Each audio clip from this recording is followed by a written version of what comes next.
పెళ్లి పీటల మీద ఊహించని ట్విస్టు. చెల్లెల్ని చేసుకోవాల్సిన వాడు అక్కనిష్టపడ్డాడు. అమూల్య అనాథ, పైగా నోర్లేని మూగ యువతి. మరి ఈశ్వర్ లాంటి ఆఫీసర్ ఆమెను ఎందుకు పెళ్లి చేసుకున్నాడు? వారి పెళ్లిని ఆపడానికి ప్రయత్నిస్తున్న ఆ అజ్ఞాత వ్యక్తి ఎవరు? పెళ్లి మండపంలోకి దూసుకొచ్చిన ఆ గతం ఎవరిది? ప్రతి మలుపులో ఉత్కంఠ రేపే కుటుంబ కథ మీకోసం. మరి కథలోకి వెళ్తే, పడమటి వైపు ఆలిపోతున్న చందమామల, లేతగా ఎండ కాస్తున్న సూర్యుడి కిరణాలు ఆ పాతకాల పెంకుటింటి ముంగిట్లో ముగ్గుల మీద మెరుస్తున్నాయి. ఆ ఇంటి వెనక వైపునున్న పెరట్లో మల్లెతీగ పందిరి కింద కూర్చుని ఉంది 22 ఏళ్ల అమూల్య. ఆమె చేతిలో ఒక చిన్న గులాబీ మొక్క ఉంది. దాన్ని చాలా అపురూపంగా, ఒక చంటి బిడ్డను సాకినంత శ్రద్ధగా మట్టిలో నాటుతుంది. అమూల్య పేరుకు తగ్గట్టే వెలకట్టలేని అందం ఆమె సొంతం. కానీ ఆ అందంలో ఎక్కడ ఆనందం లేదు. కేవలం ఒక అనిర్వచనీయమైన విషాదం, ఒక లోతైన నిశ్శబ్దం తప్ప. ఆమె కళ్ళు సముద్రం అంత లోతుగా ఉంటాయి. కానీ ఆ సముద్రంలో అలలు లేవు. కేవలం నిశ్చలమైన నీరు లాంటి మౌనం మాత్రమే ఉంది. అమ్మో, ఇంకా ఇక్కడే ఉన్నావా? ఈరోజు హరణికి పెళ్లి చూపులని తెలియదా? లోపలికి రామ్మా, కాస్త ఆ పండ్లు చూడాలి. వంటింట్లోంచి సావిత్రి గొంతు వినిపించింది. సావిత్రి పిలుపు వినగానే అమూల్య ఉలిక్కిపడలేదు, కంగారు పడలేదు. అలవాటుగా చేతికి అంటిన మట్టిని దులుపుకొని నెమ్మదిగా లేచింది. ఆమె నడకలో కూడా ఒక నిశ్శబ్దం ఉంది. గాలికి కదిలే ఆకుల సవ్వడి వినిపిస్తుంది, కానీ ఆమె కాలిపట్టిల శబ్దం మాత్రం వినిపించదు. ఆమె ఆ ఇంటికి మేనకోడలు అయినప్పటికీ సావిత్రి, ఆమె భర్త రఘునాథ్ గారు ఆమెను తమ సొంత కూతురి కంటే ఎక్కువగా చూసుకుంటారు. అమూల్య వంటింట్లో కడుగు పెట్టగానే సావిత్రి ఒక పెద్ద నిట్టూర్పు విడిచింది. అమ్ము, హరణికి తలస్నానం చేయించి ఆ పట్టుచీర కట్టుకోమని చెప్పు. నీకు తెలుసుగా దాని అలవాట్లు. కంగారులు ఏది ఎక్కడ పెడుతుందో తెలియదు. అయినా ఈరోజు వచ్చేవాళ్ళు చాలా పెద్దవాళ్ళు, ఏ పొరపాటు జరగకూడదు అంది సావిత్రి స్టవ్ మీద పాయసం కలుపుతూ. అమూల్య తల ఊపింది. ఆమె నోటి నుండి మాట రాలేదు. ఆమె పెదాలు కదిలాయి, కానీ స్వరం బయటకు రాలేదు. కేవలం కళ్ళతోనే సమాధానం చెప్పి హరణి గదివైపు వెళ్ళింది. అమూల్య వెళ్తున్న వైపు చూస్తూ సావిత్రి కళ్ళల్లో నీళ్లు తిరిగాయి. 15 ఏళ్ల క్రితం. అప్పుడు అమూల్యకు 5 ఏళ్ళు ఉంటాయేమో. కిలకిల్లాడుతూ ఇల్లంతా తిరుగుతూ గలగల మాట్లాడే చిట్టి తల్లి. ఒకే ఒక కారు ప్రమాదం. ఆ ఘోరకలి ఆమె జీవితాన్ని తలకిందులు చేసింది. కళ్ళ ముందే అమ్మనాన్నలు రక్తపు మడుగులో విగత జీవులుగా మారిపోవటం చూసిన ఆ చిన్నారి గుండె బద్దలైపోయింది. ఆ షాక్ నుండి ఆమె ప్రాణాలతో బయటపడింది, కానీ ఆమెలోని మాట చనిపోయింది. అప్పటి నుండి ఇప్పటి వరకు అమూల్య నోటి నుండి అమ్మ అనే పిలుపు కూడా వినలేదు సావిత్రి. డాక్టర్లు, మానసిక నిపుణులు ఎందరో ప్రయత్నించారు. ఆమె మాట్లాడగలదు, గొంతులో లోపం లేదు, కానీ మనసులో ఉన్న భయం ఆమె గొంతును నొక్కేస్తుంది అని తేల్చారు. ఏంటి ఆలోచనలు? పంతులు గారు ఫోన్ చేశారు. వాళ్ళు ఇంకో గంటలో బయలుదేరతారట. హాల్లోంచి రంగనాథరావు గారి గొంతు సావిత్రిని వర్తమానంలోకి లాగింది. ఆ, వస్తున్నానండి అంటూ సావిత్రి చీర కొంగుతో కళ్ళు తుడుచుకొని హాల్లోకి వచ్చింది. రఘునాథరావు గారు పేపర్ చదువుతూ మధ్య మధ్యలో గోడ గడియారం వైపు చూస్తున్నారు. మధ్యతరగతి తండ్రికి కూతురి పెళ్లి అనేది ఒక తీపి బాధ్యత మాత్రమే కాదు, గుండె మీద ఒక బరువు కూడా. సావిత్రి, ఈ సంబంధం గనుక కుదిరితే మన హరిని అదృష్టవంతురాలే. అబ్బాయి బ్యాంకులో ఆఫీసర్, అన్నయ్య పెద్ద బిజినెస్ చేస్తారట. చాలా మంచి కుటుంబం అని విన్నాను అన్నారు రంగనాథ్ భార్య వైపు ఆశగా చూస్తూ. అంతా ఆ దేవుడి దయ అండి. కానీ సావిత్రి మాట తడబడింది. కానీ ఏంటి సావిత్రి? అదేనండి, మన అమ్మాయి హరిని పెళ్ళి అయిపోతే రేపు మన అమూల్య పరిస్థితి ఏంటి? దాని బాధ్యత ఎవరిది? మనం ఉన్నంతకాలం చూస్తాం, కానీ మన తర్వాత. సావిత్రి గొంతులో ఆవేదన సుష్టంగా ఉంది. రఘునాథ్ గారి ముఖంలో కూడా ఆందోళన నీడలు కమ్మాయి. నాకు అదే బెంగ సావిత్రి, కానీ ఏం చేస్తాం? దాని రాత అలా రాసి ఉంది. అయినా ఇప్పుడు ఆ ఆలోచనలు వద్దు. శుభకార్యం జరిగేటప్పుడు కన్నీళ్లు పెట్టుకోకు అని సర్ది చెప్పారు. లోపల గదిలో హరణి అద్దం ముందు కూర్చుని రకరకాల ముఖ కవలికలు పెట్టుకుంటుంది. అమూల్య ఆమె వెనక నిలబడి హరణి జడలో మల్లెపూలు పెడుతుంది. హరణిది చాలా అల్లరి మనస్తత్వం. అమ్ములే ఎంత మౌనంగా ఉంటుందో హరణి అంత వాగుడుకాయ. అమ్ము, ఈ చీర బాగుందా లేక ఆ నీలం రంగుది కట్టుకోమంటావా? అసలు ఆ వచ్చే పెళ్లి కొడుకు ఎలా ఉంటాడో ఏమో. ఫోటోలో అయితే బాగానే ఉన్నాడు కానీ బయట ఎలా ఉంటాడో. వాళ్ళన్నయ్య చాలా స్ట్రిక్ట్ అట. ఆయన ఒప్పుకుంటేనే పెళ్ళట. నాకేం భయమేస్తుంది. గడగడ మాట్లాడుతుంది హరణి. అమూల్య చిరునవ్వుతో హరణి భుజం మీద చెయ్యి వేసి అద్దంలో హరణి ప్రతిబింబాన్ని చూపిస్తూ చాలా బాగున్నావు అన్నట్టుగా సైగ చేసింది. నువ్వు ఉన్నావా నాకు ధైర్యం అమ్మో. నువ్వు రావా బయటకు, ప్లీజ్ నా పక్కనే కూర్చో బతిమాలింది హరణి. అమూల్య ముఖంలో చిన్న బెరుకు కనిపించింది. కొత్త వాళ్ళని కలవటం, వాళ్ళ చూపులను ఎదుర్కోవటం ఆమెకి ఇష్టం ఉండదు. అందరూ ఆమె వంక జాలిగా చూడ్డం, పాపం మూగది అని గుసగుసలాడడం ఆమె భరించలేదు. అందుకే ఆమె తన ప్రపంచంలోనే ఆ మొక్కల మధ్య పుస్తకాల మధ్య బతుకుతుంది. అమూల్య రాను అన్నట్టు తలూపింది. అలా కుదరదు, నువ్వు రావాల్సిందే, లేకపోతే నేను కాఫీ పట్టుకొని రాను మొండికేసింది హరణి. అంతలో సావిత్రి గదిలోకి వచ్చింది. ఏంటే ఇంకా కాలేదా? వాళ్ళు వచ్చే టైం అయింది. అమ్ము, నువ్వు కూడా త్వరగా రెడీ అవ్వమ్మా. వాళ్ళు మన కుటుంబ వివరాలు అడిగితే నువ్వు కనిపించకపోతే బాగుండదు అని చెప్పి వెళ్ళిపోయింది. అమ్ములకు తప్పలేదు. ఒక లేత గులాబీ రంగు కాటన్ చీర కట్టుకుని జుట్టు ముడి వేసుకుని నుదుట చిన్న బొట్టు పెట్టుకుంది. ఇలాంటి ఆభరణాలు లేకపోయినా ఆమె సహజ సౌందర్యం ముందు అవి వెలవెలబోతాయి అనిపించేలా ఉంది. సరిగ్గా 10 గంటలకు ఇంటి ముందు కారాగింది. రఘునాథరావు గారు, సావిత్రి ఎదురెళ్ళి ఆహ్వానించారు. వచ్చిన వాళ్ళలో పెళ్ళికొడుకు రవి, వాళ్ళ అమ్మగారు సుభద్రమ్మ, నాన్నగారు విశ్వనాథం, మరి పెళ్ళికొడుకు అన్నయ్య ఈశ్వర్ ఉన్నారు. ఈశ్వర్ ఆ పేరుకు తగ్గట్టే గంభీరమైన వ్యక్తిత్వం. ఎత్తుగా దృఢంగా ఉన్నాడు. ముఖంలో ఒక రకమైన ప్రశాంతం, బాధ్యతాయుతమైన లక్షణాలు కనిపిస్తున్నాయి. అతని వయసు 35 దాటి ఉండొచ్చు. కళ్ళజోడు వెనుక ఉన్న అతని కళ్ళు చాలా నిశ్చితంగా ప్రతి విషయాన్ని గమనిస్తున్నట్టుగా ఉన్నాయి. అనవసరమైన మాటలు మాట్లాడడం అతనికి అలవాట్లేదని చూడగానే అర్థమవుతుంది. అందరు హాల్లో కూర్చున్నారు. కుశల ప్రశ్నలు మర్యాదలు పూర్తయ్యాక రఘునాథరావు గారు హరణ్ని తీసుకురమ్మని సావిత్రికి సైగ చేశారు. ఈశ్వర్ ఇల్లంతా కలే చూస్తున్నాడు. ఇల్లు పాతదైనా ఎంతో శుభ్రంగా కళాత్మకంగా ఉంది. గోడలకు వేలాడదీసిన రవివర్మ పెయింటింగ్స్, మూలలుగా ఉన్న పాతకాలపు రేడియో, గాలి కూగుతున్న పరదాలు. ఆ ఇంట్లో ఒక సంస్కారం ముట్టిపడుతుంది. ఈశ్వర్ దృష్టి హాల్కి ఆనుకొని ఉన్న గది కిటికీ వైపు మళ్ళింది. అక్కడ పరదా వెనుక ఎవరో ఉన్నట్టు కదలిక కనిపించింది. కానీ అతను పట్టించుకోలేదు. హరణ్ని తీసుకొని సావిత్రి వచ్చింది. హరణి వచ్చి అందరికీ నమస్కారం చేసి కూర్చుంది. రవి హరణ్ని చూసి తలదించుకున్నాడు. అతనికి అమ్మాయి నచ్చినట్టే ఉంది. అమ్మాయి పేరు హరణి కదా, ఏం చదువుకున్నావు అడిగాడు విశ్వనాథ్ గారు. బీకాం చేశానండి, ఇప్పుడు మ్యూజిక్ నేర్చుకున్నాను మెల్లగా సమాధానం చెప్పింది హరణి. పాడతావా? మా ఈశ్వరికి సంగీతం అంటే చాలా ఇష్టం. ఏదైనా ఒక కీర్తన పాడమ్మా అడిగింది సుభద్రమ్మ. హరిణి గొంతు సవరించుకొని అన్నమయ్య కీర్తన, నానాటి బతుకు నాటకము అందుకోగానే ఆ గదిలో వాతావరణం మారిపోయింది. హరిణి గొంతులో మాధుర్యం ఉంది.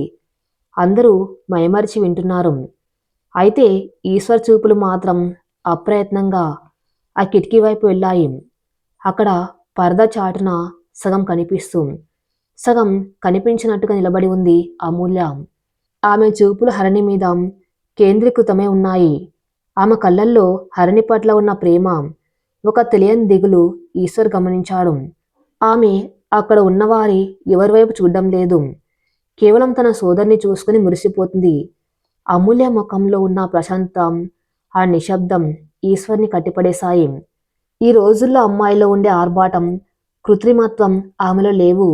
ఒక స్వచ్ఛమైన నీటి కులంలా ఉంది ఆమె. పాట పూర్తయింది. అందరూ చప్పట్లు కొట్టారు. చాలా బాగా పాడావమ్మా, మెచ్చుకున్నారు సుభద్రమ్మ. ఇక మా వాడికి మాకు అమ్మాయి నచ్చింది. మీకు మా అబ్బాయి వివరాలన్నీ ముందే పంపాము కదా, మీకు అభ్యంతరం లేకపోతే తాంబూలాలు మార్చుకుందాం అన్నాడు విశ్వనాథం. రఘునాథరావు గారి ఆనందానికి అవధులు లేవు. అయ్యో, అంతకంటేనా అండి, మాకు చాలా సంతోషం అన్నారు. అప్పుడు ఈశ్వర్ గొంతు సవరించుకున్నాడు. ఒక్క నిమిషమండి. అందరూ ఈశ్వర్ వైపు చూశారు. గదిలో నిశ్శబ్దం ఆవహించింది. హరిణి గారు చాలా మంచమ్మాయి. మా తమ్ముడికి తగిన జోడి. కాని ఈశ్వర్ మాట ఆపాడు. రఘునాథరావు గుండె ఆగినంత పనైంది. ఏమైంది బాబూ? ఏదైనా లోపముందా? లోపం కాస్త కేవలం ఒక సందేహం. అక్కడ ఆ కిటికీ దగ్గర ఉన్న అమ్మాయి ఎవరు? ఈశ్వర్ సూటిగా అడిగాడు. అందరి చూపులు కిటికీ వైపు మళ్ళాయి. అమ్ములే కంగారు పడి పూర్తిగా పరద వెనుక దాక్కుంది. సావిత్రి కల్పించుకొని ఆమె ఆమె మా మేనకోళ్ళండి. పేరు అమూల్య. మా ఇంట్లోనే ఉంటుంది అని నసిగింది. ఆమె ఎందుకు బయటకు రాలేదు? ఇంటి సభ్యురాలే కదా.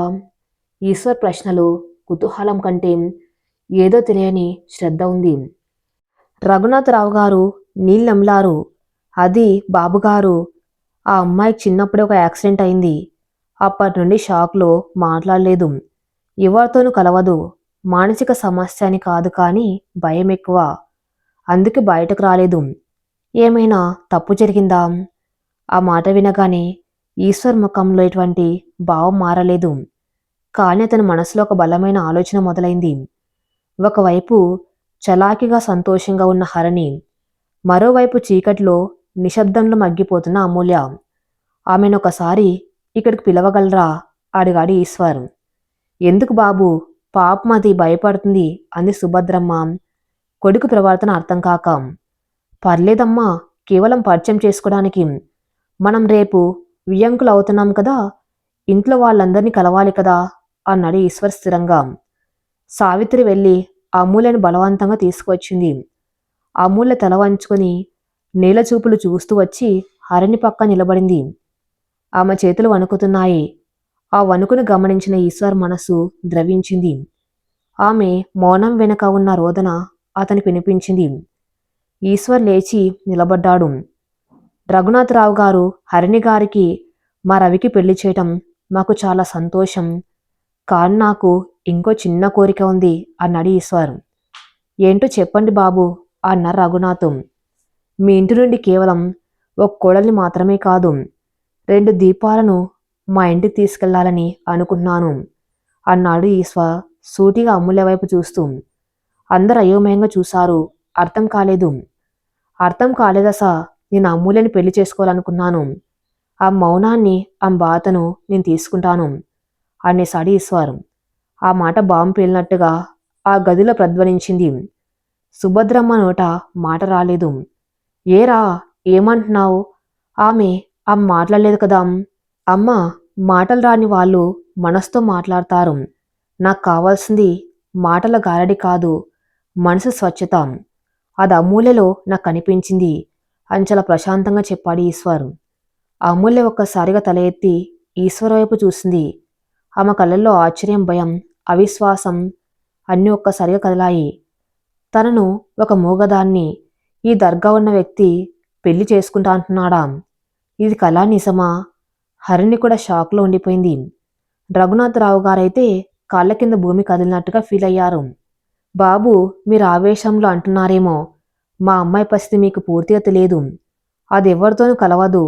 సంసార జీవితానికి పనికి వస్తుందో లేదో మాకు తెలియదు. దయచేసి ఆలోచించి మాట్లాడండి అన్నాడు రఘునాథ్ చేతులు జోడిస్తూ. నేను చాలా ఆలోచించి మాట్లాడుతున్నాను సార్. నాకు వ్యాపారంలో నష్టాలు వస్తాయేమో అని భయం ఉండొచ్చు, కానీ జీవితంలో తీసుకునే నిర్ణయాల మీద భయం ఉండదు. అమూల్యకు తోడు కావాలి. నాకొక అర్థం ఉన్న జీవితం కావాలి. ఆ మౌనంలో నాకు నా భవిష్యత్తు కనిపిస్తుంది అన్నాడు ఈశ్వర్ దృఢంగా. ఆ గదిలో నిశ్శబ్దం అమూల్య మౌనం కంటే బరువుగా మారింది. ఒకవైపు పెళ్లిపీటల మీదకు ఎక్కవలసిన చెల్లెలు, మరోవైపు అనుకోని మలుపు తిరిగిన అక్క జీవితం. అమూల్య కళ్ళ నుండి 2 నీటి బొట్టు రాలి నేల మీద పడ్డాయి. అవి ఆనంద బాష్పాలా లేక కొత్త భయానికి సంకేతాలా అనేది కాలమే నిర్ణయించాలి. గదిలో ఆవహించిన నిశ్శబ్దం తుఫానుకు ముందు ఉండే ప్రశాంతతలా భయంకరంగా ఉంది.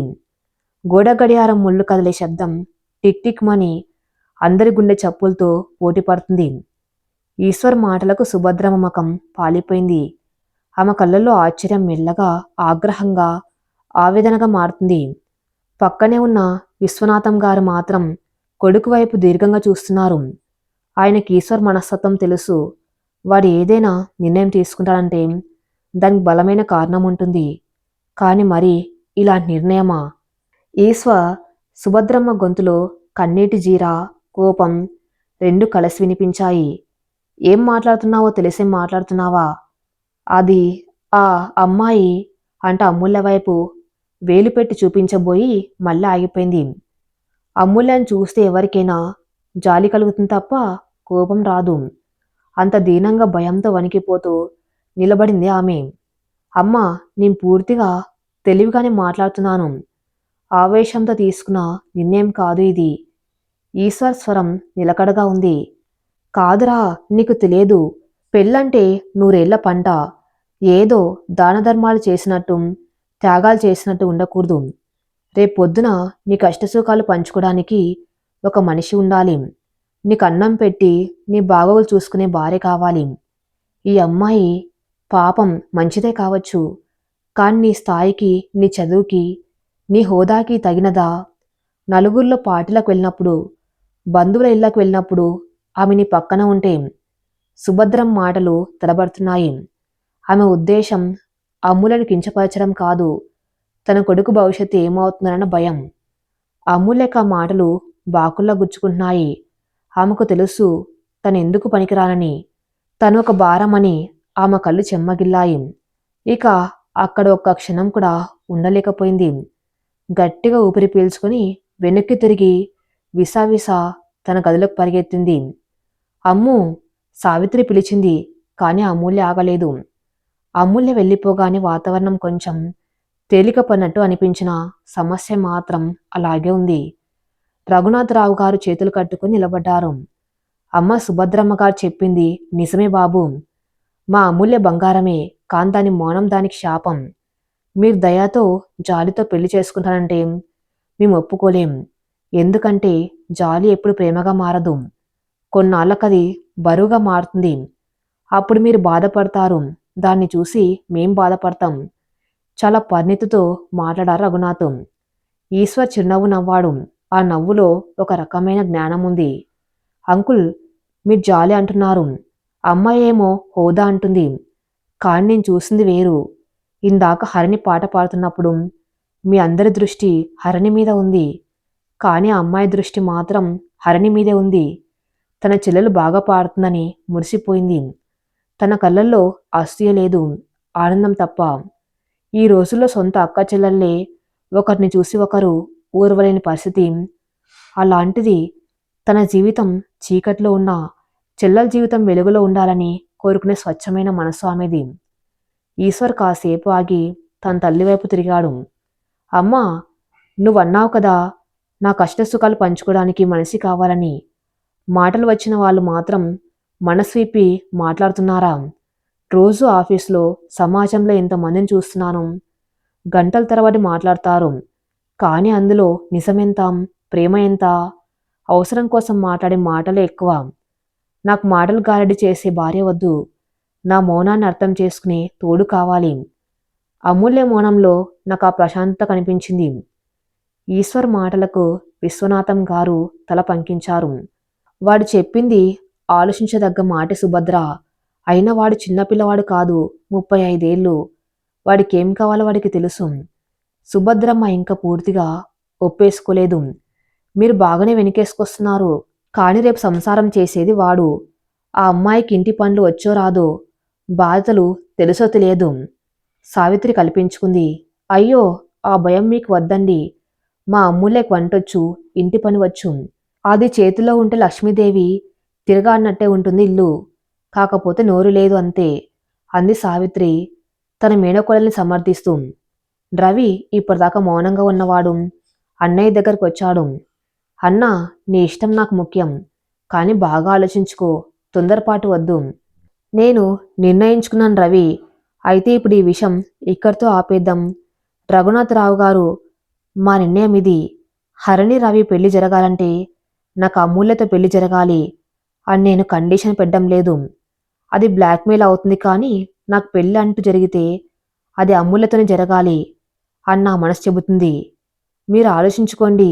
మీ అమ్మాయిని ఇవ్వటానికి మీకు ఇష్టం లేకపోతే నేను బలవంతం చేయను. కానీ జాలి అని మాత్రం అనుకోకండి అని చేతులు జోడించి నమస్కారం చేశాడు ఈశ్వర్. అందరు లేచారు. తాంబూలాలు మార్చుకోవటం అనే కార్యక్రమం జరగలేదు, కానీ అంతకంటే బలమైన బంధానికి బీజం పడింది. మేం వెళ్ళొస్తామండి, సాయంత్రం ఫోన్ చేస్తామని చెప్పి విశ్వనాథం గారు, సుభద్రమ్మ, రవి, ఈశ్వర్ బయలుదేరారు. కారు వెళ్ళిపోయాక ఆ ఇంట్లో మళ్ళీ నిశ్శబ్దం ఆవహించింది. రఘునాథరావు గారు సోఫాలో కుప్పగొలిపారు. సావిత్రి, ఇది కళా నిజమా?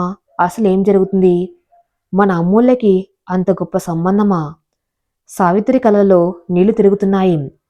ఏమోనండి, నాకు భయంగా ఉంది. ఆ అబ్బాయి దేవుళ్లా ఉన్నాడు. కాని వాళ్ళ అమ్మగారు ఆమెకిష్టం లేదు కదా. రేపు పెళ్ళయ్యాక మన పిల్లని ఆడిపోసుకుంటే నోరు లేని పిల్ల ఎదురు చెప్పలేదు, ఇరవటం తప్ప. అదే నాకు భయం. కానీ ఆ ఈశ్వర్ మాటల్లో నిజాయితీ ఉంది సావిత్రి. వాడు మన పిల్లను కష్టపెట్టడం అనిపిస్తుంది. అయినా మన చేతుల్లో ఏముంది? అంతా ఆ పైవారు రాతాం. అక్కడ గదిలో అమూల్య మంచం మీద ముడుచుకుని పడుకుంది. ఆమె దిండు మొత్తం కన్నీళ్లతో తడిసిపోయింది. ఆ మనసులో ఆలోచనల యుద్ధం జరుగుతుంది. ఎందుకు నన్ను పెళ్లి చేసుకుంటానన్నాడు? నేను అనాథని, తల్లిదండ్రులు లేరు, మాట రాదు, అందరు నన్ను చూసి జాలిపడతారు. అలాంటిది ఆయన, అంత గొప్ప వ్యక్తి నన్ను. ఆమెకు చిన్ననాటి జ్ఞాపకాలు గుర్తొచ్చాయి. కారు ప్రమాదం, రక్తం, అమ్మ చివరి చూపు, నాన్న అరుపులు. ఆ శబ్దాలు ఇప్పటికీ ఆమె చెవులు మారుమోగుతూనే ఉంటాయి. అందుకే ఆమెకు శబ్దాలంటే భయం. నిశ్శబ్దమే ఆమెకు రక్షణ కవచం. ఇప్పుడు ఆ కవచాన్ని దాటి బయటకు రావాలంటే ఆమెకు భయం వేస్తుంది. గత్తెలు మెల్లగా తెరుచుకుంది. హరిణి లోపలికి వచ్చింది. హరిణి ముఖంలో అయోమయం ఉంది. తన పెళ్లి ఖాయమవుతుందనుకుంటే మధ్యలో అక్క పెళ్లి గొడవ వచ్చింది. ఆమెకు సంతోషించాలో బాధపడాలో తెలియటం లేదు. హరిణి వచ్చి అమూల్య పక్కన కూర్చుంది. అమూల్య భుజం మీద చేయి వేసింది. అమూల్య ఉలిక్కి పళ్ళు లేచింది. అమ్మా, ఏడుస్తున్నావా? హరిణి అడిగింది. అమూల్య కళ్ళు తుడుచుకొని లేదు అన్నట్టు తల ఊపింది. అక్క, ఈశ్వర్ గారు చాలా మంచోళ్ళా ఉన్నాడు. ఆయన్ని నిజంగానే ఇష్టపడ్డారనుకుంటా. లేకపోతే అందరి ముందు అలా ధైర్యంగా ఎందుకు చెబుతారు? హరిణి అమాయకంగా అంది. అమూల్య హరిణి వైపు దీనంగా చూసింది. చేతులతో సైగ చేసింది. నాకు భయం హరిణి, నేనెవరికి పనికిరాను. ఆయన నన్ను చేసుకొని కష్టపడతారు. వద్దు, ఈ పెళ్లి వద్దు. హరిణికి సైగలు అర్థమయ్యాయి. అలా అనకక్క, నువ్వు వెళ్ళిపోతే ఈ ఇల్లు బోసిపోతుంది నిజమే. కానీ నీకు ఒక జీవితం దొరుకుతుంది కదా. అమ్మ నాన్నలకు కూడా నీ బాధ తీరుతుంది కదా. ఆ మాట అమూల్య గుండెకు తగిలింది. అవును, బాధ్యత. తని పిన్ని బాబాయ్లకు ఒక బాధ మాత్రమేనా? వాళ్ళు తను ప్రేమగా చూసుకుంటారు, కాని తను వాళ్లకు బరువుగానే మిగిలిపోయిందా? హరిణి పెళ్లికి తను అడ్డుగా ఉన్నానాం? ఒకవేళ తను ఈశ్వర్ని పెళ్లి చేసుకోకపోతే రవి హరిణ్ణి పెళ్లి చేసుకోడేమో. తన వల్ల తన చెల్లెలి జీవితం పాడవకూడదు. అమూల్య మనసులో ఒక నిర్ణయానికి వచ్చింది. తన కోసం కాకపోయినా హరిణి కోసం, పిన్ని బాబాయ్ల కోసం తనీ పెళ్లికి ఒప్పుకోవాలి. కష్టమో నష్టమో భరించాలి. ఆ సాయంత్రం ఈశ్వర్ వాళ్ళ ఇల్లు. సుభద్రమ్మ ఇంకా అలిగే ఉంది. భోజనం కూడా సరిగ్గా చేయలేదు. హాల్లో విశ్వనాథం గారు పేపర్ చదువుతూ ఉంటే ఈశ్వర్ ల్యాప్టాప్లో ఏదో పని చేసుకుంటూ ఉన్నాడు. ఏమండి, మీరైనా చెప్పకూడదా వాడికి? ఆ అమ్మాయిని చేసుకుంటే మన వంశం పరువు ఏమవుతుంది? బంధువులు నవ్వరా?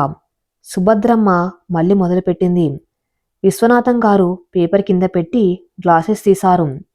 సుభద్ర, బంధువులు ఒక రోజు నవ్వుతారు, 2 రోజులు నవ్వుతారు, కాని జీవితాంతం కలిసి బతికేది ఈశ్వర అమ్మాయి. వాడికి నచ్చాక మనకెందుకు అభ్యంతరం? అయినా ఆ అమ్మాయికి మాట రాకపోవడం తప్ప ఇంకేమైనా లోపముందా? అందంగా ఉంది, సంస్కారం ఉంది. మన కొడలుగా రావటానికి అన్ని అర్హతలు ఉన్నాయి. అదేంటండి అలా అంటారు? రేపు మన ఇంటికి ఎవరైనా వస్తే కోడలు పలకరించాలి కదా. మౌనంగా బొమ్మలా నిలబడితే ఏం బాగుంటుంది? ఈశ్వర్ తల పైకెత్తి, అమ్మ పలకరించడం అంటే నోటితో రండి కూర్చోండి అని చెప్పడం ఒక్కటే కాదు, ఒక చిరునవ్వుతో ఒక మంచి కాఫీ ఇచ్చి ఆదరించడం కూడా పలకరించడమే. అసలు సమస్య అది కాదమ్మా. నీ కోడలుగా ఒక ఆఫీసర్ కావాలా, లేక మన ఇంటిని చూసుకుని గృహలక్ష్మి కావాలా? నువ్వే చెప్పు. సుభద్రమ్మ కాసేపు ఆలోచించింది. ఆమెకి ఈశ్వర్ అంటే ప్రాణం. వాడడిగింది ఎప్పుడు కాదనలేదు. కానీ ఇది చాలా పెద్ద విషయం. సరేరా, నీ ఇష్టం. రేపు ఏదైనా సమస్య వస్తే మాత్రం నన్ను అనకూడదు. కానీ ఒక్క విషయం గుర్తుంచుకో. ఆ అమ్మాయి చాలా సున్నితంగా అనిపిస్తుంది. మన ఇల్లు మన పద్ధతులు వేరు. ఆమె ఇమడగలదాం. సుభద్రమ్మ గొంతులో ఇప్పుడు కోపం తగ్గి ఆందోళన మిగిలింది. ఆమెకు నీ ఉన్నాను కదమ్మా, నేను చూసుకుంటాను. ఈశ్వర్ భరోసా ఇచ్చాడు. అంతలో రవి వచ్చాడు. నాన్న, రఘునాథరావు గారు ఫోన్ చేశారు. వాళ్ళు రేపు ఉదయం గుళ్ళో కలుస్తామన్నారు. నీ నిర్ణయానికి మా నిర్ణయానికి వాళ్ళు సుముఖంగానే ఉన్నారట. కానీ అమూల్య అభిప్రాయం ఇంకా పూర్తిగా తెలియదట. ఈశ్వర్ మొహం వెలిగిపోయింది. పర్లేదు రవి, రేపు గుడికి వెళ్దాం. అక్కడ అమూల్యతోని మాట్లాడాలి. ఒంటరిగా కాదు, అందరి ముందే. కానీ నా మాటలు ఆమెకు చేరాలి అని అన్నాడు. మరుసటి రోజు ఉదయం శివాలయం. గంటల శబ్దం, కర్పూర హారతి సువాసనల మధ్య అమూల్య, సావిత్రి, రఘునాథ్, హరణి నిలబడి ఉన్నారు. అమూల్య పట్టి పరికిని కట్టుకుంది. తలస్నానం చేసి తడి జుట్టును ఆరబెట్టుకుని చేతులకు గాజులు వేసుకుని అచ్చం దేవతా విగ్రహంలా ఉంది. ఈశ్వర్ కుటుంబం కూడా వచ్చింది. సుభద్రమ్మ ముఖం ఇంకా కొంచెం ముభావంగానే ఉన్న దైవ సన్నిధి కాబట్టి మౌనంగా ఉంది. అందరూ దర్శనం చేసుకున్నాక ఆలయం వెనుక ఉన్న రావి చెట్టు కింద కూర్చున్నారు. ఈశ్వర్ లేచి అమ్ముల దగ్గరికి వెళ్ళాడు. సావిత్రి తప్పుకోబోతూ ఉంటే ఈశ్వర్ వారించాడు. ఉండండి ఆంటీ, నేను రహస్యంగా ఏం చెప్పదలుచుకోలేదు. ఈశ్వర్ అమూల్య కళ్ళలోకి సూటిగా చూశాడు. అమూల్య చూపులు నేలకే పరిమితమయ్యాయి.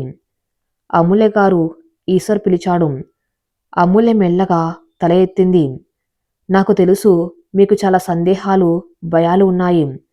నన్ను చూస్తే మీకు భయం వేస్తుందేమో. నేను మిమ్మల్ని పెళ్లి చేసుకోవాలనుకోవడం వెనుక ఏదో జాలి ఉందని మీరు అనుకుంటున్నారు. కానీ నమ్మండి, నాకు మీ మీద జాలి లేదు, గౌరవం ఉంది. ఒక కష్టం వచ్చినప్పుడు కుంగిపోకుండా ఆ కష్టాన్ని దిగమింగి మౌనంగా బతుకుతున్న మీ సాహసం నాకు నచ్చింది. నాకు మాటలు నేర్పే టీచర్ వద్దు, జీవితాన్ని పంచుకునే పార్ట్నర్ కావాలి. మీరు నా అర్ధాంగిగా ఉండటానికి ఒప్పుకుంటారా? ఈశ్వర్ మాటలు ఎంత సుష్టంగా, ఎంత మృదువుగా ఉన్నాయంటే అక్కడ ఉన్న ప్రతి ఒక్కరి గుండె కదిలిపోయింది. అమూల్య కళ్ళల్లో నీళ్లు తిరిగాయి. ఆమె సావిత్రి వైపు చూసింది. సావిత్రి కళ్ళతోనే ఒప్పుకో అని బతిమలాడింది. రఘునాథరావు గారు ఆశగా చూస్తున్నారు. హరిని చేతులు పట్టుకుని ప్లీజ్ అంటుంది. అమూల్య కనిపించింది. తన చుట్టూ ఉన్న ఈ మనుషులందరి ఆనందం తన నిర్ణయం మీద ఆధారపడి ఉంది. ముఖ్యంగా తన ఎదురుగా నిలబడిన ఈ వ్యక్తి కళ్ళజోడు వెనక ఉన్న ఆ కళ్ళల్లో ఏదో అయస్కాంతం ఉంది. అది తను లాగుతుంది. ఆ కళ్ళల్లో మోసం లేదు, వెటకారం లేదు, కేవలం ఒక ఆహ్వానం ఉంది. అమూల్య వణుకుతున్న చేతులతో తన చీర కొంగును గట్టిగా పట్టుకుంది. నెమ్మదిగా, చాలా నెమ్మదిగా తల ఊపింది. ఆ చిన్న కదలిక 2 కుటుంబాల్లో 1000 వోల్ట్ల వెలుగు నింపింది. హమ్మయ్యా అని నిట్టూర్చారు రఘునాథరావు గారు. రవి, హరిని ఒకరినొకరు చూసుకుని నవ్వుకున్నారు. ఈశ్వర్ పెదాల మీద ఒక తృప్తికరమైన చిరునవ్వు మెరిసింది. థ్యాంక్ యూ అమూల్య అన్నాడు. అమూల్య మాత్రం మళ్ళీ తలదించుకుంది. ఆమె గుండెలో మాత్రం ఇంకా అలజడి తగ్గలేదు. నేను సరైన నిర్ణయమే తీసుకున్నానా? ఈ కొత్త ప్రపంచంలో నేను బతకగలనా అనే ప్రశ్న ఆమెను తొలిచేస్తుంది. ఆ రోజు రఘునాథరావు గారింట్లో తెల్లవారుజాము నుండి పండగ వాతావరణం నెలకొంది. గుమ్మం నిండా పసుపు రాసి ముగ్గులు వేసి మామిడి తోరణాలు కడుతున్నారు. ఇరుగు పొరుగు వాళ్ళు, బంధువుల రాకతో ఆ చిన్న ఇల్లు కలకల్లాడుతుంది. ఒకే పందిర్లో అక్కాచెల్లెలిద్దరి పెళ్లి. ఇది ఆ ఊర్లో ఒక విశేషం. దానికి తోడు మాటరాని అమూల్యకు అంత పెద్ద ఇంటి సంబంధం దొరకటం అందరికి ఆశ్చర్యాన్ని, కొందరికి అసూయని కలిగించింది. ఏమొదినో ఆ అమూల్య జాతకం భలే గట్టిదే. నోరు లేకపోతేనే మహారాజు లాంటి మొగుడు దొరికాడు. అదేంటో మా అమ్మాయి ఎంజీ చదివింది, ఉద్యోగం చేస్తుంది. అయినా ఇలాంటి సంబంధం రాలేదు అని పక్కింటి సుశీలమ్మ సావిత్రితో అంటూ కళ్ళతోనే అమూల్యని పైనుంచి కిందకు చూసింది. సావిత్రి ఆ మాటలకు నవ్వనట్టు ఊరుకుంది, కానీ మనసులో మాత్రం ఆనందపడింది. నా బిడ్డ రాత బాగుంది అని సంతోషపడింది. అమూల్య తన గదిలో కూర్చుని బయట జరుగుతున్న హడావిడిని కిటికీలోంచి చూస్తుంది. ఆమె చేతిలో ఒక డైరీ ఉంది. అందులో ఆమె తన ఆలోచనలను రాసుకుంటూ ఉంటుంది. ఈరోజు ఆమె కదలడం లేదు. మనసులో ఎన్నో భావాలు, భయం, ఆనందం, ఆందోళన అన్నీ కలిసిపోయాయి. నిజంగానే నేను ఆ ఇంటికి అర్హురాలినా? ఈశ్వర్ గారు ఎందుకు నన్ను ఎంచుకున్నారు? కేవలం జాలి కోసమా, లేక నిజంగానే ఇష్టమా? రేపు పెళ్ళయ్యాక ఆయన నాతో విసుగు చెందితే, నా మౌనం ఆయనకు శిక్షగా మారితే, ఇలాంటి ప్రశ్నలు ఆ మెదడును తొలిచేస్తూ ఉండగా హరిణి గదిలోకి తుఫాన్లో దూసుకొచ్చింది. అక్క, ఇంకా ఇక్కడే ఉన్నావా? రా, మనం బట్టలు సెలెక్ట్ చేసుకోవడానికి షాపింగ్కి వెళ్ళాలి.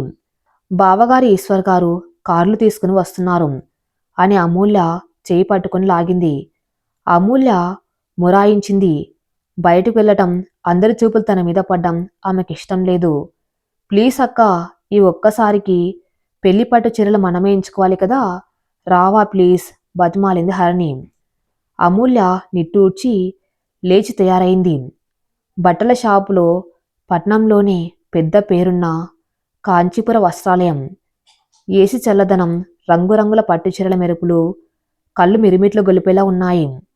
సుభద్రమ్మ, విశ్వనాథం గారు, ఈశ్వర్, రవి, రఘునాథరావు గారు, సావిత్రి, హరిణి, అమూల్య అందరూ వచ్చారు. సేల్స్మెన్ రకరకాల చీరలు తీసి కౌంటర్ మీద వేస్తున్నాడు. సుభద్రమ్మ పెత్తనం చెలాయిస్తుంది. చూడబ్బాయి, మా పెద్ద కోడలికి మంచి ఎరుపు రంగు పెద్ద అంచు ఉన్న చీర చూపించు. ఖరీదు ఎంతైనా పర్లేదు, గ్రాండ్గా ఉండాలి. వచ్చే వాళ్ళంతా పెద్ద ఆఫీసర్లు, రాజకీయ నాయకులు. చీర చూడగానే కళ్ళు చెదిరిపోవాలి అని ఆర్డర్ వేసింది. సేల్స్ మ్యాను ఒక ముదురు ఎరుపు రంగు బంగారు జరి ఉన్న బరువైన చీరను తీసి అమూల్య ముందు పెట్టాడు. అమూల్య చీరను చూసి కంగారు పడింది. అంత ఆర్భాటం ఆమెకు నచ్చదు. ఆమె చూపులు పక్కనే ఉన్న ఒక లేత నీలం రంగు చిన్న అంచు ఉన్న సాఫ్ట్ సిల్క్ చీర మీద పడ్డాయి. అది చూడ్డానికి హుందాగా, ప్రశాంతంగా ఉంది. ఇది బాగుంది కదా అత్తయ్య గారు అంటే సుభద్రమ్మ ఆ ఎరుపు రంగు చీరను అమూల్య భుజం మీద వేసి చూసింది. అమ్మాయి, ఇది కట్టుకుంటే మహాలక్ష్మిలా ఉంటావు. నీ రంగుకి ఇది బాగుంటుంది. అమూల్య నిస్సహాయంగా సావిత్రి వైపు చూసింది. సావిత్రికి అమూల్య ఇష్టం తెలుసు, కానీ వియంకురాల్ని కాదనలేక మౌనంగా ఉండిపోయింది. అమ్మా, ఈశ్వర్ గొంతు వినిపించింది. అందరూ ఈశ్వర్ వైపు చూశారు. ఈశ్వర్ కూర్చున్న సీట్లోంచి లేచి కౌంటర్ దగ్గరకు వచ్చాడు. ఆ ఎరుపు చీర బాగుంది, కానీ పెళ్లి కూతురు కంఫర్ట్ కూడా ముఖ్యం కదా.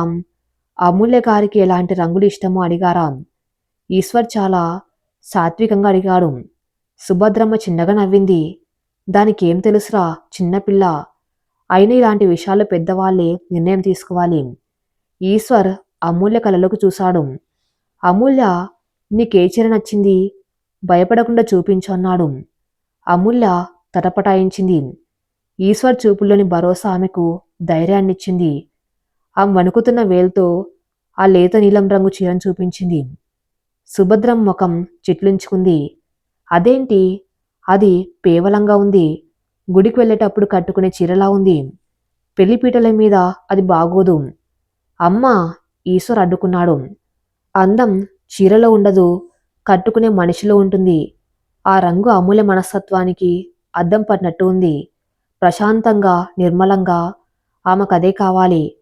అదే ఫైనల్ చేయండి అని సేల్స్ మ్యాన్కి చెప్పాడు. అక్కడ ఉన్న వారందరూ ఆశ్చర్యపోయారు. ఈశ్వర్ అంత గట్టిగా అమ్మ మాటను కాదని అమూల్య ఇష్టానికి విలువ ఇవ్వటం చూసి సావిత్రి కలలో ఆనంద బాష్పాలు వచ్చాయి. హరిణి అయితే వావ్ బావా, సూపర్ అని మనసులో అనుకుంది.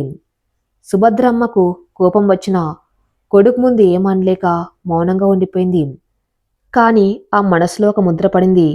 ఈ అమ్మాయి వచ్చాక వాడు నా మాట వినడం మానేస్తాడేమో అని. అమూల్య గుండెలో ఒక తెలియని తీపి భావన కలిగింది. తన చిన్న కోరికను కూడా గౌరవించిన వ్యక్తి తన జీవితాన్ని ఎంత బాగా చూసుకుంటాడో అన్న నమ్మకం ఆమెలో కలిగింది. ఆమె ఈశ్వర్ వైపు కృతజ్ఞతగా చూసింది. ఈశ్వర్ చిన్న చిరునవ్వుతో కనురెప్పలు వాల్చి పర్లేదు అన్నట్టు సైగ చేశాడు. షాపింగ్ ముగించుకుని ఇంటికి వచ్చాక రాత్రి భోజనాలయ్యాక హరిణి అమూల్య తమ గదిలో ఉన్నారు. హరిణి కొత్తగా కొన్న గాజులను నగలను సర్దుకుంటుంది. అమూల్య మాత్రం కిటికీ దగ్గర నిలబడి చంద్రుణ్ణి చూస్తుంది. హరిణి ఫోన్ మోగింది. హలో, రవి గారు చెప్పండి అంటూ హరిణి సిగ్గుపడుతూ మాట్లాడడం మొదలుపెట్టింది. కాసేపు మాట్లాడాక ఒక్క నిమిషం, బావగారు లైన్లోకి వస్తారట, అక్కతో మాట్లాడతారట అని చెప్పి ఫోన్ అమూల్య వైపు చాపింది. అమూల్య ఉలిక్కిపడింది. మాట్లాడటమా? నేను ఎలా మాట్లాడతాను అని భయంగా వెనక్కి తగ్గింది. తీసుకో అక్క, స్పీకర్ ఆన్ చేస్తాను, నువ్వు వింటే చాలు అంది హరిణి. అమూల్య వణుకుతున్న చేతులతో ఫోన్ తీసుకుంది. హలో అమూల్య, అవతల వైపు నుండి ఈశ్వర్ గంభీరమైన స్వరం వినిపించింది. అమూల్య ఊపిరి బిగపట్టింది. నాకు తెలుసు నువ్వు మాట్లాడలేవు. పర్లేదు, నేను చెప్పేది విని చాలు. ఈరోజు షాప్లో అమ్మ అలా మాట్లాడినందుకు బాధపడకు. ఆమె మంచిదే కానీ పాతకాలం మనిషి. కొన్ని ఆచారాలు పట్టింపులు ఉంటాయి. నువ్వు మెల్లగా ఆమెను అర్థం చేసుకుంటావు. ఈశ్వర్ చాలా నెమ్మదిగా మాట్లాడుతున్నాడు. అమూల్య కళ్ళ వెంట నీళ్లు కారుతున్నాయి. తన బాధను ఆయన ఎంత బాగా అర్థం చేసుకున్నారు. ఇంకో విషయం, పెళ్లి తర్వాత నీ జీవితం మారిపోతుందని భయపడకు.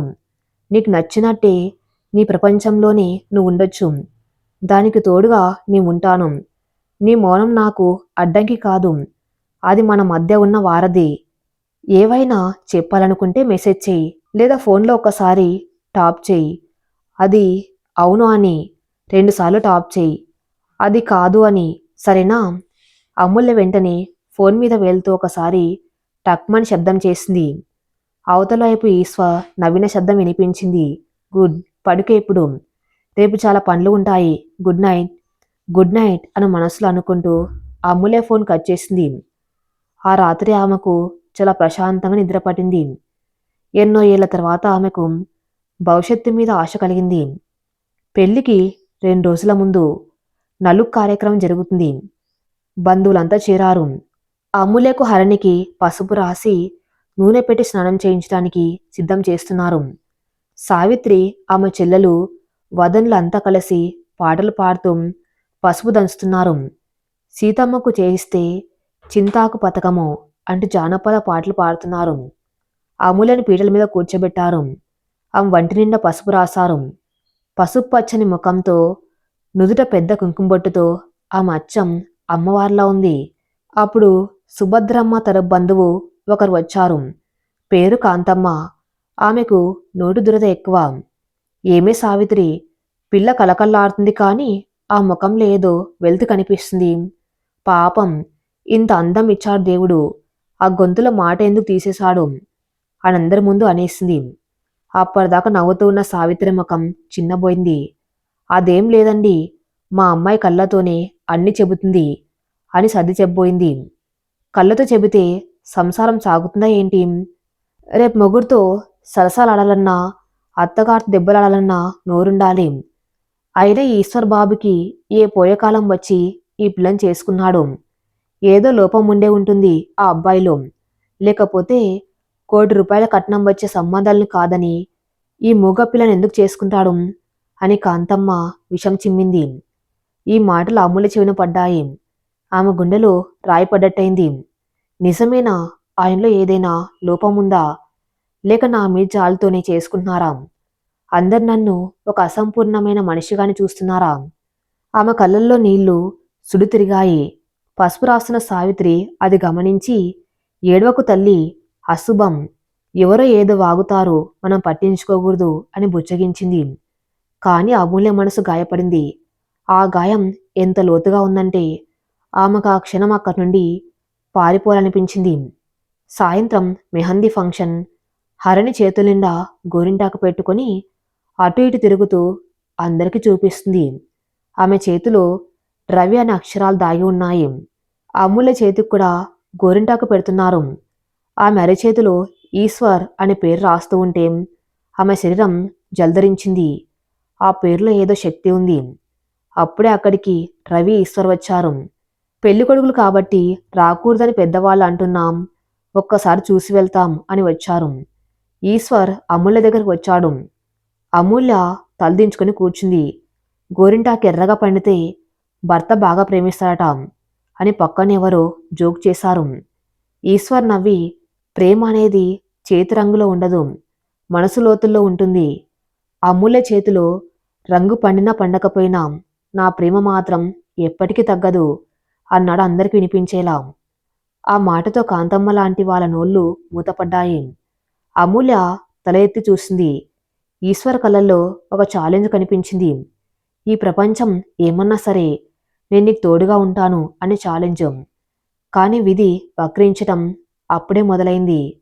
ఆ రాత్రి అమూల్య తన గదిలో ఒంటరిగా ఉన్నప్పుడు కిటికీ దగ్గర ఏదో శబ్దం వినిపించింది. ఎవరో నీడల కదిలారు. భయంతో అమూల్య కిటికీ దగ్గరికి వెళ్ళింది. అక్కడ ఒక చిన్న కాగితం మడత పెట్టి ఉంది. వణుకుతున్న చేతులతో దాన్ని తీసి చదివింది.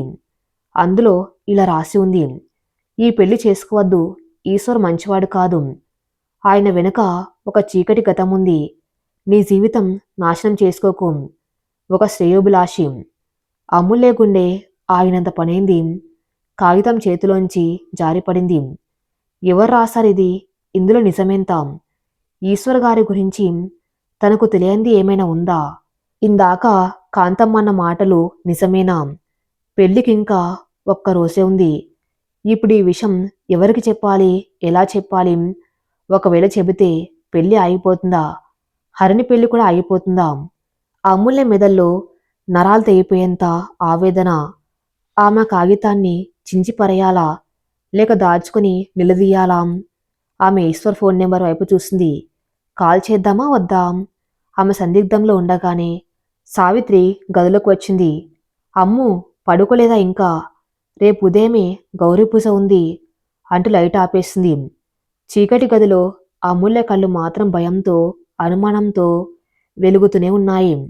ఆ అనామక లేక ఆమె ప్రశాంతతను దహించేసింది. ఆ రాత్రి అమూల్య గదిలో చీకటి ఎంత దట్టంగా ఉందో ఆమె గుండెలో భయం అంతకంటే దట్టంగా పేరుకుపోయింది. బయట ఆకాశంలో చందమామ మబ్బుల చాటున దాగినట్టే అమూల్య మనశ్శాంతి కూడా ఆ అనామక లేక వెనుక దాగిపోయింది. ఆమె చేతిలో ఉన్న ఆ చిన్న కాగితం మొక్క ఒక అణుబాంబులా అనిపిస్తుంది.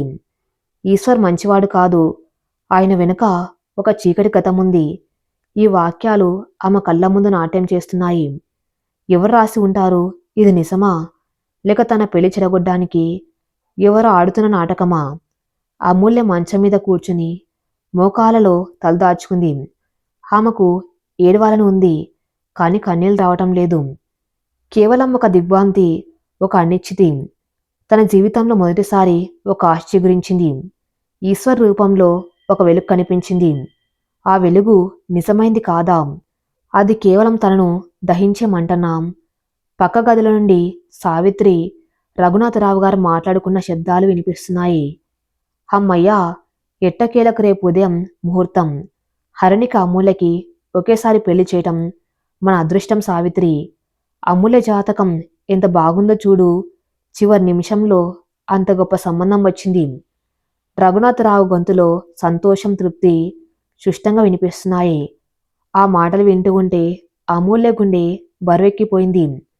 పిన్ని బాబాయిలు తన పెళ్లి గురించి ఎంత సంతోషంగా ఉన్నారు. ఇప్పుడు తను వెళ్ళి ఈ లేఖ చూపిస్తే వాళ్ళ సంతోషం ఆవిరైపోతుంది, పెళ్లి ఆగిపోతుంది. అది కేవలం తన పెళ్లి మాత్రమే కాదు, హరిణి పెళ్లి మీద కూడా ప్రభావం చూపుతుంది. ఈశ్వర్ అన్నయ్య రవి హరణ్ని పెళ్లి చేసుకోవడానికి ఒప్పుకుంటాడా? అన్నయ్య మీద నింద వేసిన ఇంటి అమ్మాయిని తమ్ముడు చేసుకుంటాడా? వద్దు, నేను తొందరపడకూడదు, నా చెల్లెల జీవితం నాశనం కాకూడదు అని అమూల్య గట్టిగా నిర్ణయించుకుంది. ఆమె ఆ లేఖను మడతపెట్టి తన సూట్ కేసులో అడుగున ఎవరికంట పడకుండా దాచింది. కానీ ఆ కాగితం దాచినంత సులభంగా మనసులో పుట్టిన అనుమానాన్ని దాచలేకపోయింది. ఆ రాత్రి ఆమెకు కంటి మీద కునుకు లేదు. కళ్ళు మూసుకుంటే చాలు ఈశ్వర్ నవ్వుతున్న ముఖం, దాని వెనక ఏదో భయంకరమైన రూపం కనిపిస్తున్నట్టు అనిపించి ఉలిక్కి పల్లేచింది. మరుసటి రోజు ఉదయం పెళ్లి రోజు. మంగళ వాయిద్యాల మోతతో ఇల్లంతా మారుమోగుతుంది. సన్నాయి మేళం వాయిస్తున్న వారు హతాపి గణపతి బజే అంటూ కీర్తనను శ్రావ్యంగా వినిపిస్తున్నారు. బంధుల కోలాహలం, పిల్లల అరుపులు, పట్టుచీరల సవ్వడి. ఇల్లు ఒక పెళ్లి మండపంలా కాకుండా దేవలోకంలా తయారైంది. సావిత్రి చుట్టాల ఆడవాళ్లు వచ్చి అమూల్యను నిద్రలేపారు. ఏంటమ్ము, పెళ్లి కూతురు ఇంత బద్ధకంగా ఉంటే ఎలా? లేచి త్వరగా మంగళస్నానం చెయ్యాలి అంటూ సావిత్రి తొందర పెట్టింది. అమూల్య యాంత్రికంగా లేచింది. అద్దంలో తన ముఖం చూసుకుంది. కళ్ళ కింద నల్లటి వలయాలు, నిద్రలేని రాత్రి తాలూకు అలసట సుష్టంగా కనిపిస్తున్నాయి. అయ్యో, ఇదేంటి సావిత్రి, పిల్లకు దిష్టి తగిలినట్టుంది. కళ్ళు చూడు ఎలా ఉన్నాయో అంది ఒక అత్తయ్య. అదేం లేదులే, పెళ్లి టెన్షన్ కదా, నిద్రపట్టి ఉండదు. స్నానం చేస్తే అంత సెట్ అవుతుంది అని సావిత్రి కవర్ చేసింది. అమూల్యను స్నానం చేయించి బంగారు రంగు పట్టుచీర కట్టారు. ఆభరణాలతో అలంకరించారు. తల్లిండా మల్లెపూలు, నుదుట పెద్ద కళ్యాణ తిలకం. అమూల్యను చూస్తూ ఉంటే సాక్షాత్తు సీతమ్మ వారే పీటల మీద కూర్చున్నట్టు ఉంది. కానీ ఆ సీతమ్మ కళ్ళల్లో రాముణ్ణి చేరబోతున్న ఆనందం లేదు. రావణుడి చెరలో ఉన్నప్పటి భయం ఉంది. గౌరీ పూజ మొదలైంది. అమూల్య హరిణి పక్కపక్కన కూర్చున్నారు. హరిణి ముఖం వెలిగిపోతుంది. ఆమె అమూల్యను భుజంతో తట్టి, అక్క, మనం ఎంత అందంగా ఉన్నామో కదా, ఈరోజు మన లైఫ్లో బెస్ట్ డే అని గుసగుసలాడింది. అమూల్య బలవంతంగా నవ్వింది. ఆమె చేతులు వణుకుతున్నాయి. పూజారి గారు మంత్రాలు చదువుతూ ఉంటే అమూల్య మనసులో వేరే మంత్రం జపిస్తుంది. దేవుడా, నాకు దారి చూపించు. ఈశ్వర్ గారు మంచివారు కాదో నాకు తెలియదు, కానీ ఆయన కళ్ళల్లో నేను చూసింది అబద్ధం కాకూడదు. ఆ లేఖ రాసింది ఎవరో, ఎందుకు రాశారో తెలియదు, కానీ నా నమ్మకాన్ని వమ్ము చేయకు. నేను తీసుకున్న ఈ నిర్ణయం నా కుటుంబానికి కీడు తేకూడదు. పూజయ్యాక అందరూ మండపానికి బయలుదేరారు. కళ్యాణ మండపం పూల అలంకరణతో మండపం శోభయమానంగా ఉంది. ముఖద్వారం దగ్గర ఈశ్వర్ రవిల పేర్లు, అమూల్య హర్నల్ల పేర్లు పెద్ద బోర్డు మీద రాసి ఉన్నాయి. కారు దిగుతూ ఉంటే అమూల్య కళ్ళు అప్రయత్నంగా చుట్టూ వెతికాయి. అనామక లేఖ రాసిన వ్యక్తి ఎవరైనా కనిపిస్తారా? ఎవరొక మూల నుండి తను గమనిస్తున్నట్టు అనిపిస్తుంది. కానీ అక్కడ వందల మంది ఉన్నారు. ఎవరని అనుమానించాలి? విడిది గదిలోకి వెళ్ళాక పెళ్లి కూతురి అలంకరణ సరిచేయడానికి బ్యూటీషియన్ వచ్చింది. అంతలో సావిత్రి గదిలోకి వచ్చింది. ఆమె చేతిలో ఒక చిన్న బాక్స్ ఉంది. అమ్ము, ఇదిగో ఈశ్వర్ గారు పంపించారు. పెళ్లికి ముందు పెళ్లి కూతురికి ఇచ్చే బహుమతి అట అని అంది. అమూల్య ఆ బాక్స్ తీసుకుంది. తెరిచి చూస్తే అందులో ఒక అందమైన డైమండ్ లాకెట్, దాంతోపాటు ఒక చిన్న చీటీ ఉంది. ఆ చీటిని తీసి చదివింది. మాటల్లేని మన బంధానికి ఈ చిన్న చిరునామా. భయపడక అమూల్య, నీ మౌనాన్ని నేను ప్రేమిస్తున్నాను. నీ భయాలను నేను పంచుకుంటాను. మండపంలో నీ కోసం ఎదురు చూస్తూ ఉంటాను. ఈశ్వర్. ఆ మాటలు చదవగానే అమూల్య కళల్లో నీళ్లు సుళ్ళు తిరిగాయి. ఇంత మంచిగా మాట్లాడే మనిషి మోసగాడు ఎలా అవుతాడు? ఆ లేఖ రాసిన వాళ్ళు అబద్ధం చెబుతున్నారా, లేక ఈశ్వర్ గారే అద్భుతమైన నటుడా? మనసు డోలయమానంలో పడింది. ఒకవైపు ప్రేమగా రాసిన ఈ చీటీ, మరోవైపు హెచ్చరిస్తూ రాసిన ఆ నామక లేఖ. ఏది నమ్మాలి? ముహూర్త సమయం ఆసన్నమైంది. జీలకర్ర బెల్లం పెట్టే సమయం. తెర అడ్డుగా ఉంది. ఒకవైపు ఈశ్వర్, మరోవైపు అమూల్య కూర్చున్నారు. పక్కనే రవి, హరిణి కూర్చున్నారు. పూజారి గారు మంత్రాలు చదువుతున్నారు. సుముహూర్తే. అమూల్య గుండె వేగం పెరిగింది. ఈశ్వర్ చేతిలో జీలకర్ర బెల్లం ముద్ద ఉంది. తన చేతిలో కూడా పెట్టారు. తెర అడ్డుగా ఉన్న అమూల్యకి ఈశ్వర్ ఊపిరి శబ్దం వినిపిస్తున్నట్టుగా ఉంది. ఇక వెనక్కి తగ్గే దారి లేదు. ఏది జరిగినా ఎదుర్కోవాల్సిందే అనుకుంది అమూల్య. సావధాన్ అంటూ పూజారి గారు గట్టిగా అరిచారు. సరిగ్గా అదే సమయానికి మండపం వెనక వైపు నుండి ఏదో గొడవ వినిపించింది. ఎవరు గట్టిగా అరుస్తున్నారు. ఆగండి, ఈ పెళ్లి జరగడానికి వీల్లేదు అని అరుపు సుష్టంగా వినిపించింది.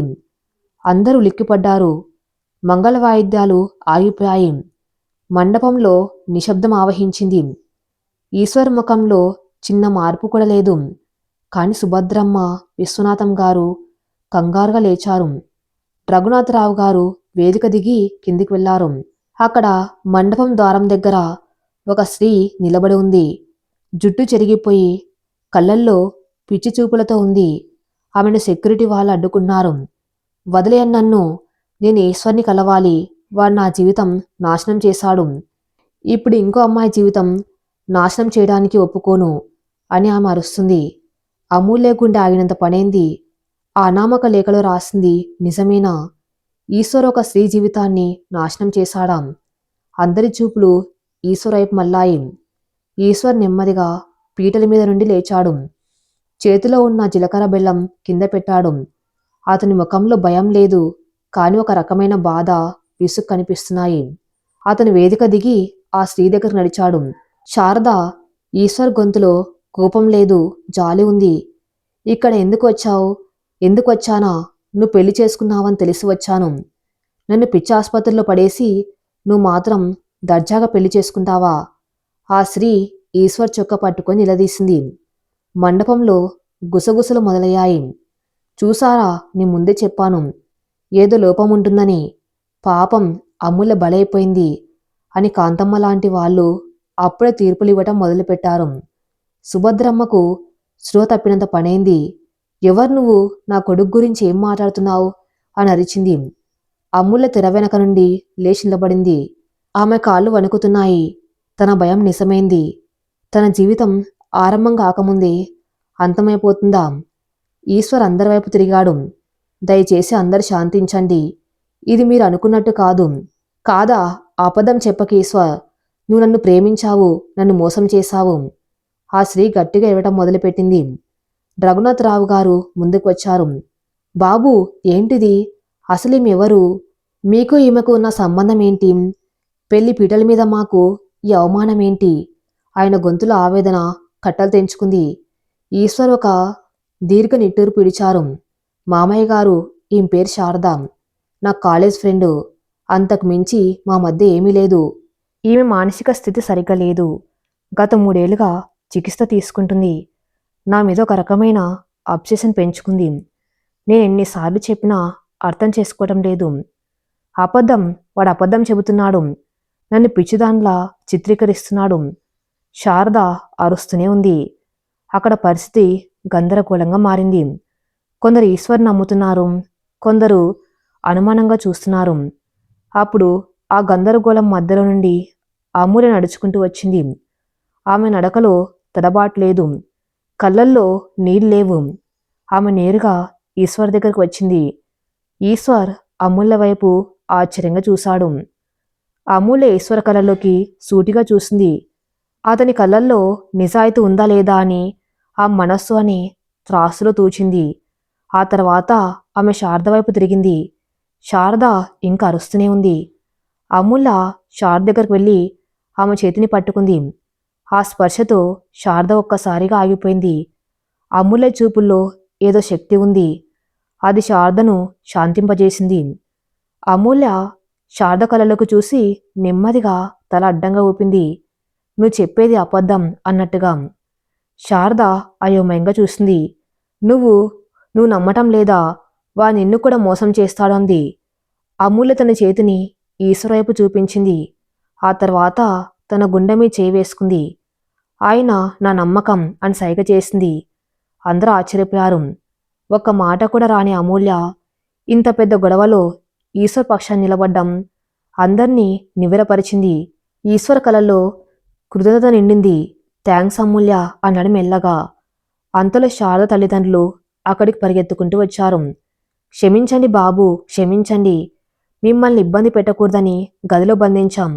కానీ ఎలాగో తప్పించుకొని వచ్చేసింది. మా అమ్మాయికి మందులు సరిగ్గా పనిచేయడం లేదు. ఈశ్వర్ గారు దేవుడండి. మా అమ్మాయి వైద్యానికి ఆయనే డబ్బులిస్తున్నారు. స్నేహితురాలిగా ఆదుకున్నారు తప్ప వేరే ఉద్దేశం లేదు. మా కర్మకాలి మా అమ్మాయిలా ప్రవర్తిస్తుంది అని శారద తండ్రి ఏడుస్తూ చెప్పాడు.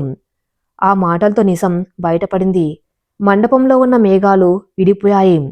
శారద చెప్పింది అబద్ధమని, ఈశ్వర్ నిజంగానే గొప్పవాడని అందరికీ అర్థమైంది. శారదను వాళ్ళ తల్లిదండ్రులు బలవంతంగా తీసుకెళ్లారు. సుభద్రమ్మ ఊపిరి పీల్చుకుంది. హమ్మయ్య, నా కొడుకు బంగారం అని నాకు తెలుసు. అనవసరంగా భయపడ్డానంది. కానీ అమూల్య మనసులో ఒక ప్రశ్న మిగిలే ఉంది. శారద వచ్చింది యాదృచ్ఛికమే. కానీ నా రాత్రి ఆ అనామక లేఖ రాసింది ఎవరు? శారద పిచ్చిది కాబట్టి ఆమె రాయలేదు. ఆమె తల్లిదండ్రులు రాయరు. మరి ఆ లేఖ వెనుక ఉన్నదెవరు? పెళ్లి తంతు మళ్ళీ మొదలైంది.